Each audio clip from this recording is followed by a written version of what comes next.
Hey, what's up guys, it's Ryan, and welcome to week number 61 of the top 5 Skyrim mods of the week. Now hopefully you guys will enjoy the mods that I've picked out for this week. Starting off at our number 5 spot, we have Vigilant Deity.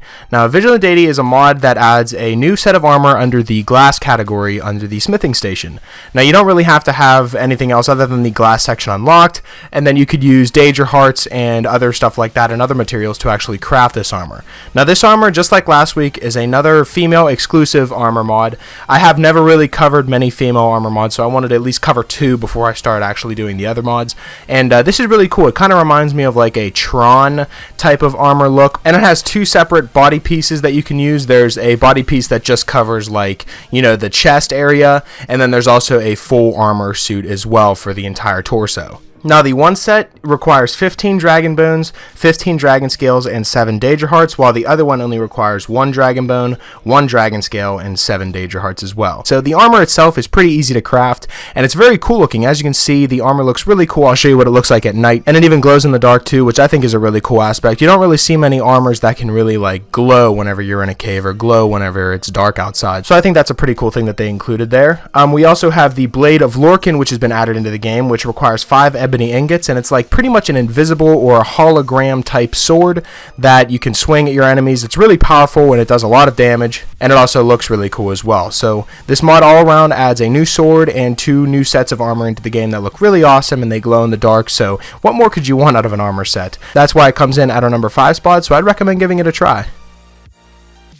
Coming in at our number 4 spot, we have Thors hammer. Now, you know how I like to add these little superhero mods that they add in. Like I covered Deadpool not too long ago, as well as Thanos. And now we have Thors hammer that has been added to the game. Now, to actually craft it, you have to go to the Skyforge that's in Whiterun, and it's under the miscellaneous category. You must have the arcane blacksmithing perk.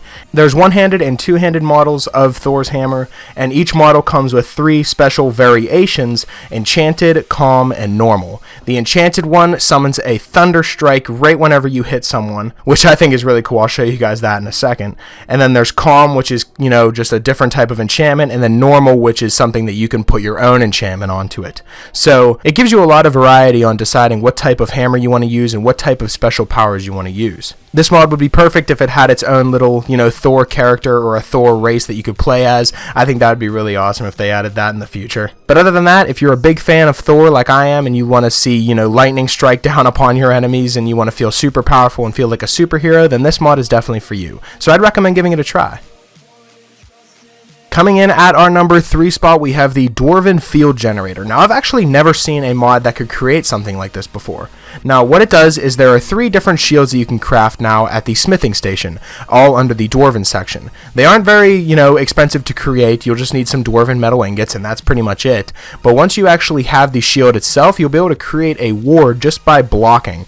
Now, whenever you create this ward, there's one, which is I'm showing you right now. The first one creates a very small, it's more of a weak ward, but if you move on to the next one, which I'm going to show you right now, it's more of a colorful ward, and it's more protective of spells and damage. And then we get to the third one, which does something that I've never seen before, which is whenever you block, it creates an entire shield around your character, as if you're healing yourself.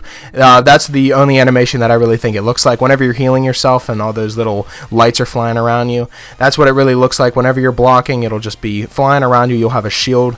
You're not necessarily invincible, but it does block a lot of the damage that can be dealt to you. Altogether, my favorite thing about the Dwarven technology is seeing what the dwarves were actually capable of doing, and just seeing this advanced technology in a game like Skyrim is amazing to me. I just think it's really cool, and I think it's really cool to play around with. So if that's something you're into, you like Dwarven technology and you like to just mess around with it, then this is definitely the mod for you. That's why it comes in at our number 3 spot, so I'd strongly recommend downloading it.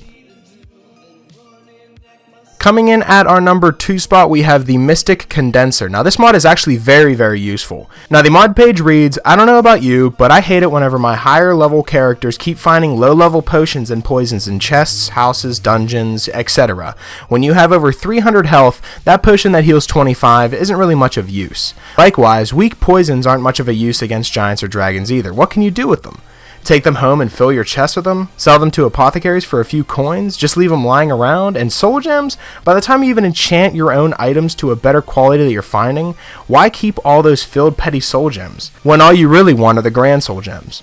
Well, now you actually have another option. The Mystic Condenser will combine 2 or more potions, poisons, or filled soul gems of the same type into 1 or more of their higher level counterparts with no loss of efficiency. For example, 3 standard potions of healing, which restore 50 points of health each, will condense down to 2 plentiful healing potions, which also restore 75, and then preserving the total of 150 points of health, and it will also free up the weight of having all those potions on you.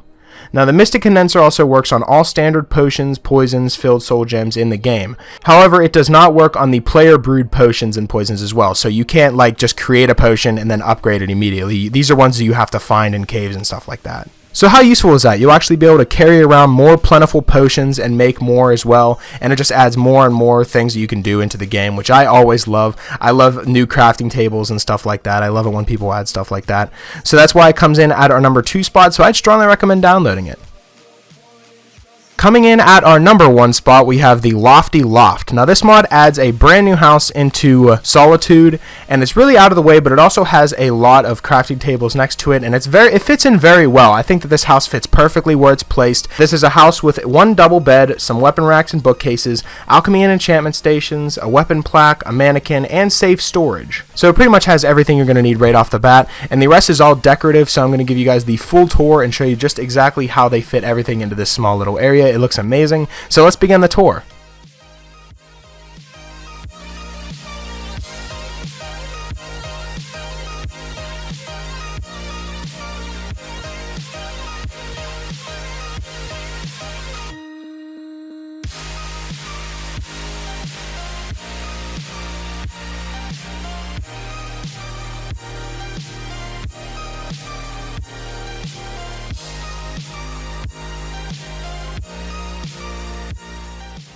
So as you can see, this mod is really awesome, and it has every station that you're going to need for crafting, and it has everything that you're going to need for a house mod, so why not download this mod? I think that this house mod is very beautiful, and it's very small and compact, so you're not going to have to run across a house for an item or over here or over there just to go get some stuff. It's all really close together, and you'll be able to move about the house really easily, and that's just what I love in a house mod. So that's why it comes in at our number 1 spot, so I'd strongly recommend downloading it.